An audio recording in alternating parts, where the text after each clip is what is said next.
Make the routine plays routinely. This is a layup. Game number 3.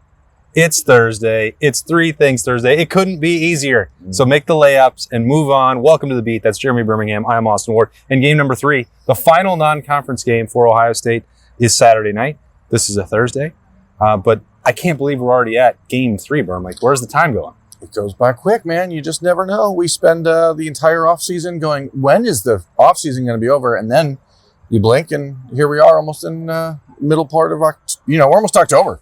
We're basically, I don't know if that's true. It's basically Christmas. I don't know if that's how calendars work. It is weird how fast it goes, but I like when it sets up this way, where there's like the 3 pre-conference games and then a break, and then you get to conference play. I guess if I was making it myself, that's how I would want it. No, you're bringing back the pre-con? Yeah, the pre-con sketch. Not the pre-con, non-con. Pre-con, non-con. This is a pre-con, but it's going to be interesting. It is. All right, Ohio Bobcats, Saturday night, 2 days away from now, which is Thursday, against the number 1 team in the country, the Ohio State Buckeyes. And as we look at this matchup, Birm, what is the one thing that you are most interested to see? Because it's the last opportunity before you go into Big Ten play. Just if Ohio State can establish the line of scrimmage and run the ball early against Ohio.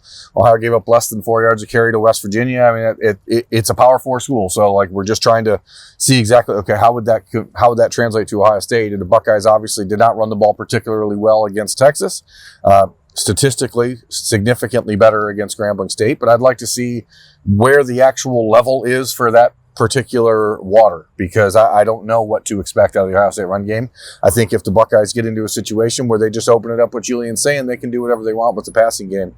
But to establish a bit of a run game and allow yourself to see what you are up front, especially with the week off and then heading out west to Washington, I think is really important to establish that you are a physical, up front, can run the ball whenever you want type of team. And so, Ohio is certainly not as good as Washington will be, or most of the teams that Ohio State plays inside of the Big Ten, but they should be a significant step up from Grambling, and so you're going to get some idea of what you're about in that space. Yeah, I think coming out of the Texas game and how buttoned up and conservative that game plan was, in Ohio State not being able to consistently find answers on the ground game, is like I wasn't that concerned about it, and I'm not sure that I left last week against Grambling that concerned about it either, because I don't know how much stock to really put in it. There were things that CJ Donaldson did well that I think you could like. There's things that James Peoples did. There were a lot of things that Bo Jackson did that you could like. There are also some things for all 3 of them. We've been talking all week about ball security for Bo Jackson, but I think, go back to CJ Donaldson put one on the ground. You have a botched, pitch play there between Julian Sain and CJ Donaldson. You've had, I think, some cutback opportunities for James Peoples that have been missed. And, I'm trying to also put it in terms of when Ryan Day is saying he means it, that this team is going to look a lot different in a month's time. It probably is going to need to look a bit different in 2 weeks' time. Yeah. Maybe that doesn't have to show itself a fully finished version on Saturday night against the Bobcats. But, I think there's probably a lot of things that you put it on film and you get the reps, and James Peoples is going to get better, and you're going to see more of the explosiveness. CJ Donaldson getting more familiarity. I expect that that's going to come along. I don't think that we've seen the very best of Ohio State's run game. No, that's what we said last week. We certainly were not going to overreact to anything positive that happened with the run game against Grambling State, but if there would have been consistent struggles against them as well, then all of a sudden you're like, okay, that's something to be concerned about. I don't know that we are closer to an answer after that game than we were before it, but I think Saturday will provide some answers in that space and maybe give us a sense of what the identity of this offense is going to be down the road. We saw a 60% run in the first game, 60% pass in the second game. I don't know if the strategy or the goal long term is 50-50. I wouldn't imagine so. I wouldn't imagine, but I think that making sure that when you need to run the ball, you're able to is an important piece of playing in the Big Ten, and that's certainly going to be important when you get into the games against Minnesota and Wisconsin and Illinois and Penn State and Michigan. So this is a big weekend for that, I think. I do think that's the real difference. Does this team need to run it exclusively or be 60 to 65% between the 20s? I don't think so. I think that would be misallocation of resources on a team that has Jeremiah Smith and Carnell Tate and Brandon Ennis and Will Kazmarek and Max Clare and everybody that we've mentioned for the passing attack. And I think what you saw on Saturday is closer to the version of the Ohio State offense that we will see in a month's time, featuring the passing attack for one, but even, some of the pop passes, the jet sweeps, using Brandon Ennis to get to the perimeter. Ohio State was pretty clearly not going to challenge Texas that way. They didn't want to. By the end of the year, maybe they would if they rematch in the playoff. But that's the stuff that it was so, limited, buttoned down, conservative against Texas. That's not going to be what a Ryan Day offense looks like for very long. No, it's smart that they did it the way they did against Texas. You go situational, you play to your strengths.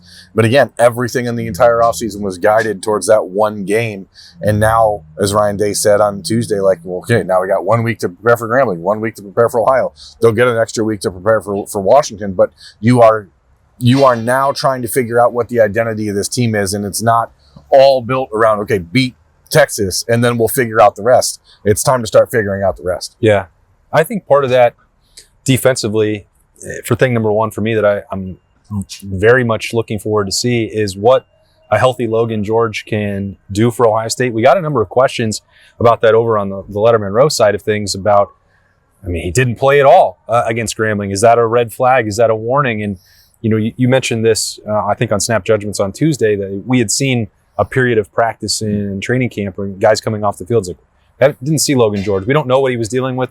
We don't know what the coach's decision was on the health status. He was not on the availability report for either of the first two games. But again, that's not a hard and fast rule for how Ohio State will handle their injury situations. But if we're looking at the defense and some of the areas, they gave up 7 points to Texas and 0 to Grambling. Yeah. It is a nitpicking type situation. That's sort of the way it works for Ohio State non-conference games.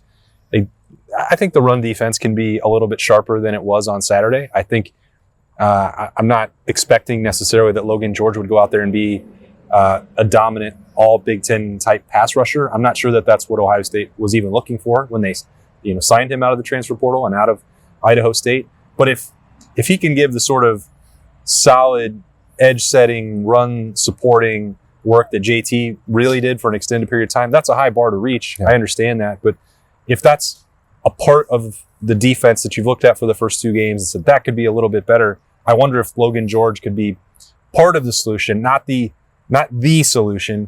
Because I'm talking about maybe 15 to 20 snaps out of Logan George. And, what that looks like, I thought the end of spring was really encouraging. The spring game itself, people were talking about the heavy hands Ryan Day was and the punch and that the Buckeyes were having a hard time blocking him during the playoff push when he got here. But, I'm adding somebody else out there who is a legitimate part of the rotation and seeing them for the first time. I'm always going to be up for that. When you have linebackers like Sonny Styles and Arvel Reese that can flow to the ball pretty much anywhere, all you're asking in a lot of cases of that defensive end in Logan George's role is to, as you said, set the edge. Make sure that the play doesn't have a cutback lane. Make sure that the guy has to get outside because that'll allow Ohio State and their team speed to clean it up. So as long as Logan George is able to win at the point of attack, then that's really all he's being asked to do. He's not going to be out there asked to pass rush. He's not going to be out there being asked to get 7 or 8 tackles or make plays in the backfield. His job is to make sure that those linebackers, the demons that they are, have an opportunity to eviscerate people.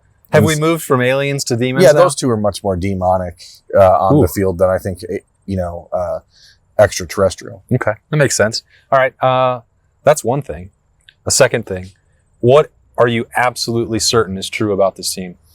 That Julian Sayin can lead this team to a national championship. I guess, there were, I won't deny that I had questions about that in the middle of August, but based on what we've seen in the first 2 weeks, I don't, there was a lot of conversation, and maybe this is because of the way the rest of college football has looked in the first 2 weeks, and which is not altogether unusual because no one's really perfect or playing super clean football this early in the season. But I would count myself as one of the people who in March, April, May was saying, well, I don't think Ohio State is like a realistic chance to win the national championship this year. I didn't think that they were like going to come out and like look like one of the top 1 or 2 teams in the country to this point.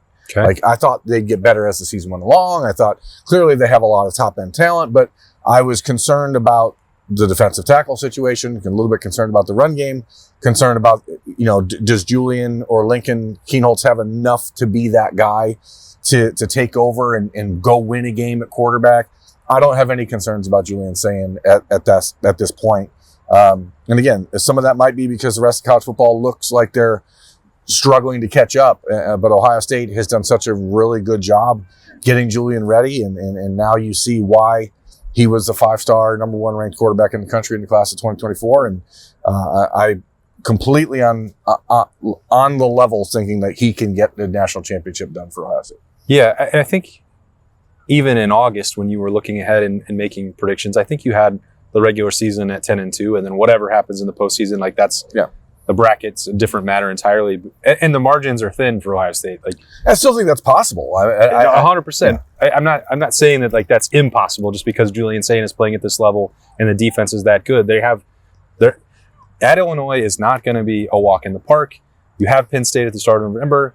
The Big House is its own animal at the end. Like, still have to go to Wisconsin. Still have to go to Washington. And like, it's not going to be an easy schedule. I'm starting to remove those games a little bit in my mind, especially.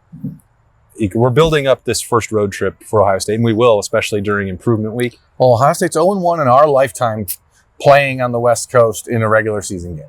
Washington allowing 21 points to Colorado State, which then turned around and scored 21 points against Northern Colorado, has me thinking that they're not equipped to deal with Ohio State. But that's another game. Ohio that's a week. That's 2 weeks from now. Ohio is this week, and I think expanding the passing attack, as you said, I think it is a lot more advanced, even from week 1 to week 2, than it seemed like it was going to be. Yeah. I agree with you wholeheartedly. I thought that the talent was still here, whether you want to use the blue chip rankings or the S&P Plus or any other metric. Like, Ohio State's talent across the board was still at worst top 5, and many had them number 1 or number 2 going into the year. So it's not like the branch was flimsy. And when I was alluding to the margin for error being thin, like, college football is really difficult on a week-to-week basis. Even if you have a talent advantage, you can look, no further than Florida and South Florida a week ago. You can, or like Clemson for first half against Troy. Right? Yeah, both ways. Or how anemic their offense looked against LSU in week 1. It's hard to survive, and I do think that is one of the benefits of the way the playoff expansion has helped college football. And Ohio State's in 2024 is a perfect example of that. Right. But when you look at this team, when it is a fully formed Death Star, that's what I think it's going to be, with Julian Sayin throwing to Jeremiah Smith and Carnell Tate and Brandon Ennis and Bryson Rogers and Mylan Graham as they come along. So I think back to April for me with what is this passing attack going to look like, and there's the notion out there from some people that it was not a real competition, it was not legitimate. Lincoln Keenholz couldn't have supplanted Julian Sayin. However you feel about it, there were legitimate concerns after some practices in this building that were not coming from me, and they were not coming from you, about what this passing attack was going to look like. And it has become, I think this is the latest and best barometer of the quarterback development success of Ryan Day, and then now Brian Hartline, and now Billy Fessler. Ryan Day is always going to be at the top of that. He's going to get the lion's share of the credit, and I think largely deserves it for what he does with those guys. But how dramatically Julian Sayin has changed, and that's not, the release is the release. Right. The accuracy is the accuracy. All those things are still as good as they were at that point. But running an offense is different. Commanding an offense is different. Over the span of 5 months, it's like he's on a rocket ship. Over the span of the last 5 weeks. If based on what we saw in the first 3 weeks or 3 days of training camp in August, you looked at it and you're like, I'm not sure I see that guy being the guy. I don't see him being the starter, because I think even at that time, we're like, he's going to be the starter. He's going to end up winning this job. But the leap that he's made in such a short order, from the time he was named the starter to week 1 to week 2, I think that the sky is the limit for him. And obviously, when you're dealing with the types of weapons Ohio State has on offense, the quarterback, his job has to be to make it go. His job has to be the facilitator. But Julian Sayin in these first 2 weeks has shown that he can also be the playmaker. I mean, it's not going to get a lot of conversation because it's just one first down against Texas.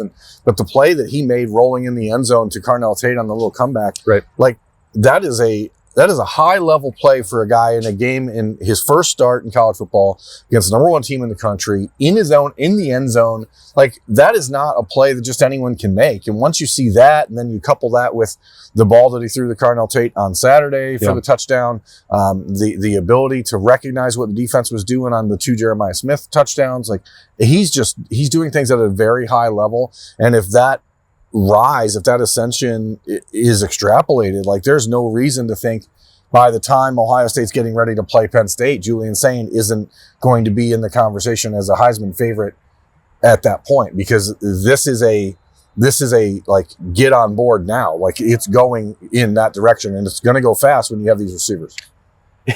It's odd to me, maybe I'm wrong, but it feels like normally as you start looking at the September Heisman race, there's way more national coverage of it. Yeah. And it feels like the national voices are just at a loss that the Arch Manning hype collapsed in week 1, because they're just like, they're not even suggesting anybody else can win it. They tried it with John Mateer now, like at Oklahoma. He's getting some buzz, but I don't think anybody who watched him against Michigan was like, oh, that's the Heisman winner. Yeah, he ran in 2 touchdowns. He plays a good game. But I think, I mean, we've talked about this before, but when it comes to preseason polls, preseason Heismans, like all this stuff is stupid. It's just there so that people like us have something to talk about in the offseason. But honestly, nobody was thinking about Travis Hunter to win the Heisman last year in week 1, except for me when I put a bet on him to win it at plus 5,000. Yeah. Like nobody else was doing that but me at the time. Yeah, you were the only one. So famously. Yeah, obviously. So, I think that it's nice when you can be like, oh, let's actually watch how the guys played before we start giving them awards. I mean, but if Arch had beat Ohio State, they would have done that. That's my issue with it. It's like, you can't have it both ways. Well, and I think Julian is in a weird position because of Jeremiah Smith. And like, it doesn't matter. As long as Jeremiah Smith gets his share of the balls that Julian throws for touchdowns and yards, Julian is going to still be held back in the Heisman race because people are going to be like, but Jeremiah Smith's there. So either way, like I think they'll hold each other back, honestly. It's maybe, I just think with Jeremiah's national brand and the way that people view him as this, not just like generational guy, but like all time type of guy. Like I think that he has enough juice to like skirt the like cluster. Yeah. I do think that the fact that Carnell, Jeremiah, and Julian Sayin are all on the same team is potentially going to hurt all of them when it comes time for individual awards. Yeah, maybe. That's also way down the road. Sure. We're 2 weeks into this, and it's. But what are you sure about for Saturday? What do you no longer doubt? Yeah, I agreed with you, and I know that that's not fun because it's not a separate thing. But I wanted to point out the development of the passing attack as a whole. The receiving part is not going to surprise anybody, but we've talked ad nauseum about Julian Sayin and what the development track was going to look like. And I think when it is this far ahead of expectations, and maybe America was already thinking this is absolutely going to happen. And there's a chance he goes out on Saturday and goes 11 for 25 and looks. I mean, there's a chance. I guess there's a chance. There's a chance. We saw it happen to C.J. Stroud against Tulsa 3 years ago, right? 11 for 25? 4 years ago, whatever he had. His game against Tulsa that he all of a sudden wasn't the starter the week after because he had a shoulder injury. I mean, those happen. I'm saying, like, anything can happen, but like, what we've seen. Don't play that game. You knew that his shoulder was banged up. He had the maintenance. I'm going to play both sides of this issue. I'm just saying, we're saying a lot of really great things about Julian, but as you said, this is week 3. So like anything can still happen. There could be a step back, certainly, but I wouldn't expect that based on what we've seen out of him in the first couple of weeks, but also what we've seen historically out of Ryan Day's quarterbacks. Well, and I think that this is a useful litmus test for where that progress is for him, because it is one thing to go complete those routes on air in practice, and he's always going to look really good doing that. And Grambling does not. There were times, the 87-yard touchdown, Jeremiah is just running free down the field. He makes the correct decision and the correct read, and he gets the football out, and it's the easiest touchdown that either of those two will ever have. Ohio is a step up from that. Are they Jim Knowles and Penn State? No, they're not. But this is a battle of champions. Kind of. This is a champions. I mean, Ohio did win its conference last year. Ohio State finished 4th in there. So technically, that's a great point. Ohio might. You got to watch out for them Bobbies. Wow. You're absolutely right, partner. I don't know if this answer is different for you, because thing number 3 was going to be something that you are still very much uncertain about. And you started with the run game. That's what you wanted to see on Saturday night. Is that the same? No, to me, it's the pass rush. I don't know. And I feel like I'm probably being hypercritical of Kenyatta Jackson in the first 2 weeks, but I haven't seen him impact many plays. And so I have very high expectations for him coming into the year. You boldly predicted that he was going to break Chase Young's He's a little bit behind schedule. Single season record for Ohio State sacks in a season. He's going to need like 7 on Saturday. I just haven't seen, and I know he got hurt against Texas. I'm trying to be fair, and it's not just about him. Caden Curry, has played well, but not gotten to the quarterback. We haven't seen the pressure up the middle that we were accustomed to seeing with Tyleek and Ty Hamilton a year ago. Yeah. Again, Texas is very misdirection oriented, does a lot of eye candy, quick releases, quick throws. Grambling State did the same thing, but that's college football now. So you got to find a way to impact the quarterback a different way, whether that's getting your hands up and getting hands on footballs, which is something that Ohio State did very well with Jack Sawyer and Tyleek and Ty and JT. So I'm a little, we got to a point in camp where the concern for what's happening on the defensive line shifted from tackle to end. And what we've seen I thought Bo Atkinson has played okay in his first 2 games. I'm not sure that he has the explosiveness and the twitch to make a major impact in the Big Ten. We haven't seen Logan George play. We've seen CJ Hicks sparingly, and he's made some plays, but he's still not been a guy that you can just set out there and let loose. Someone has to be that guy. And if the answer for Ohio State's pass rush woes, and I say that knowing that it's been 2 weeks, and again, trying not to be too hyper reactionary, but if the answer to that is send Arvell, move Sonny, then I think that Ohio State will run into a game where that's a problem. Because there's going to be games when you need Arvell and Sonny to just play linebacker, and you're going to need guys up front to go ahead and make plays and be difference makers. And I don't know if anything we've seen in the first 2 weeks of the season from the defensive ends really puts that on display. And again, some of that might be simply, and we talked about this on Snap Judgments on Tuesday, because we have not been able to catch back up with Matt Patricia. We don't know what these guys are being asked to do. So I'm reluctant to throw too much on them dirt-wise, but I do think that it is a concern, because I don't know that there's been a traditional drop back pass sack yet for Ohio State in 2 games. Yeah. The thing that I'm keeping in the back of my mind, or at least trying to, and at least remember, is how many conversations you and I had, some of them on camera, some of them not, with Jack Sawyer specifically, but even going back even further, Chase Young, Jonathan Cooper, or it's like, you guys are, because we would come out of some games thinking about Youngstown State, and it's like, you got no pressure. Like, don't you guys have one-on-one matchups? Can't you just go win them? And like, does it matter what scheme or what they're running or the ball's coming out quickly? And it would be, I can't repeat all the things that were said, but it was like, well, we're just not supposed to right now. Yeah. And that's kind of what Ryan Day alluded to on Tuesday in his press conference. He was asked about young players at the end of the game making a difference. But how do you judge what someone's doing versus is what they're doing part of the scheme? Is that part of the plan? And clearly, and he said, "Don't freelance. Right? Don't freelance. Don't go out there." Like we've had conversations, and JT is the first one that I'll think of, like where he's told us, like he was told, "Don't do spin moves. Don't do this. Don't try to get to the quarterback your own way." Yeah. And so I don't know if that's the case now. I don't. It has to be, doesn't it? I mean, it's scrambling. So we've seen 2 weeks. There was Arvell had the only sack that was credited against Texas, and that was on a play where Manning stepped up into the pocket. I think there should have been a second one because Caden Curry had one similar to that earlier in that game. And then last week you have the sack by Zion Grady where that was the one where the quarterback was flushed out of the pocket. And like, that's the most traditional sack. Yeah. So I just don't know. And so I'm trying not to overreact, but I also don't want to like just whistle past the graveyard there and pretend like it's not on my mind, because I fully expected to see Kenyatta Jackson come out and look like a monster in these first 2 weeks. And especially considering Texas's offensive line situation.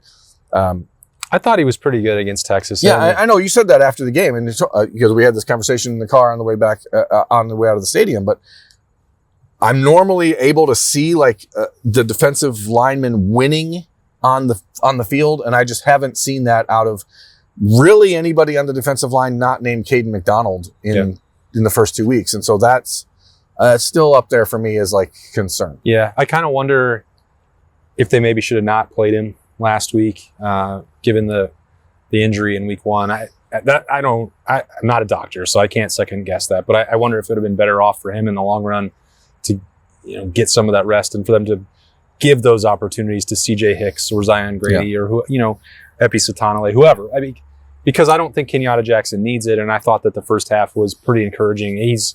There's a part of him that's like, I think he can be a better version. I love Jalen Holmes, a better version of that. He's got one thing in 4 years that we've never really talked about with Kenyatta is the wingspan. Yeah.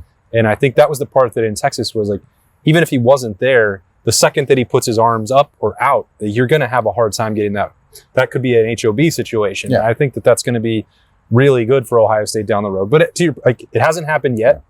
And so he's still trying to become that full-time, first-string dominant player, the same way Caden Curry is. I think the first 2 weeks have been largely positive for him, but we'll see how that works out. I guess I'm curious and uncertain on if I'm overreacting to the fumble for Bo Jackson. I don't think I am. Well, I don't think so. I mean, I think I've reacted to it for 72 straight hours. Like it was the one thing on my mind for 3 days after the Grambling State game ended.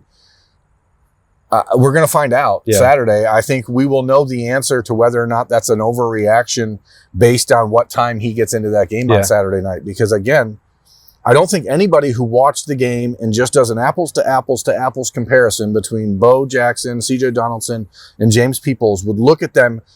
And I don't know that anybody that saw all three of them and the way that they ran the ball and go, Bo Jackson's he's the third best of that group. Right. Like, I just don't think so. I think everybody saw it. But the one thing, like, it just doesn't matter if you don't hold on to the football. So I don't know that you can overreact to it. The only guy that can overreact to it is Bo Jackson by making sure that like he doesn't ever fumble again. Well, he can't overreact. That's a proper reaction. Yeah. Well, something's going to have to. Again, Ryan Day's comments on Tuesday are not accidental. Like, he does not say things on accident. When he said, if you see it in a game, we've probably been seeing it in practice, that is like the on-air sign flashing going, okay, Bo, are you paying attention? So I think they had his attention on Saturday. I think Ohio State wants to play him early and often against OU. But I don't know. I wanted to bring it back full circle because I agree that you look at the rushing attack as one of the, and I didn't think we'd be in this spot for Ohio State. And I'm not sure that it's even like truly necessary for Ohio State to be the best version of itself, that it has to run for 150 yards or 200 yards a game. It does have to be able to convert in the red zone and finish off, 3rd and 1 and, 4th and 2, whatever. But when it needs to get the tough yards, it's got to do that. We've had that conversation for... Let's go back to 2021 or 2022. Like, CJ Stroud is maybe the best passer in the history of Ohio State football. Right. And there were multiple games in 21-22 where we're like, well, the offense can't win a 3rd and 1. They cannot win a 4th and 1. So if you're in that position again, it doesn't matter how good Julian Sayin is, there's going to come a game, maybe it's November 29th or whatever day that is in Ann Arbor, where all of a sudden, I just almost used a profanity, but if we go back to November of 2021, Ohio State's first drive of the second half in Ann Arbor, where the game is 14-13 at half, and you're thinking, okay, the Buckeyes get the ball, going to come out, score. It's going to be over. And it'll be over, and they get 3rd and 1 and get stopped. 4th and 1 get stopped, and whoop, game over. Yeah. It was over, and it was going the other direction from what we thought. So I know that part's important, and so the thing that I'm most uncertain about for this entire week, and we don't have to keep talking about it on every single show. Maybe we will anyway. Yeah. Was just like how much stock is actually being put in that, because I can't answer that getting ready for a Wednesday night in the Woody, standing here for a Three Things Thursday. Bo Jackson has those practices, the Bloody Tuesday and a Wednesday night, to prove himself.